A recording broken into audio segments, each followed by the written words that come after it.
ఈ కౌశిక్ రెడ్డి ఒక ఆంబోతు లెక్క వ్యవహరించి ఎప్పుడు కూడా ఏదో ఒక స్టంట్ చేసి మీడియా లెటర్ రావాలనే ఆలోచనతోటి ఏ రకంగా వ్యవహరించాలి, ప్రభుత్వ కార్యక్రమాల్లో ఏ రకంగా మాట్లాడాలి కూడా ఒక అవగాహన లేకుండా నువ్వు ఏదైతే ఈరోజు జగిత్యాల శాసనసభ్యుల గురించి ఏ పార్టీ అని మాట్లాడుతున్నావు, నువ్వు పుట్టిందేడా, నువ్వు ఏ పార్టీకి వెళ్ళిపోయినావు, ఏ పార్టీలో చేరినావు, అంత మర్చిపోయిన వారా చరిత్ర.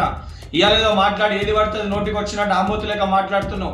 కనీస అవగాహన లేకుండా, ఆలోచన లేకుండా దళితులని కాంగ్రెస్ పార్టీ మోసం చేసింది అంటున్నావు. అసలు దళితులని మోసం చేసింది బీఆర్ఎస్ పార్టీ.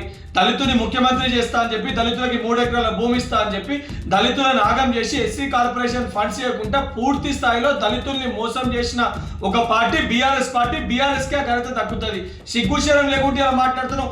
ఆఖరికి హుజరాబాద్ ఎన్నికల సమయంలో దళితులకు 2వ విడత దళిత బంధు రావాలంటే నీ ఓట్లేసి గెలిపిస్తేనే దళిత బంధు వస్తుందని చెప్పి మాట్లాడిన ఒక వ్యక్తివి నువ్వు. సిగ్గుశరం లేకుండా ఇలా మాట్లాడుతున్నావు. ఇప్పటికన్నా నోరు అదుపులో పెట్టుకో కౌశిక్ రెడ్డి. ఒక ఎమ్మెల్యేగా ఎమ్మెల్యే లెక్క ప్రవర్తించు.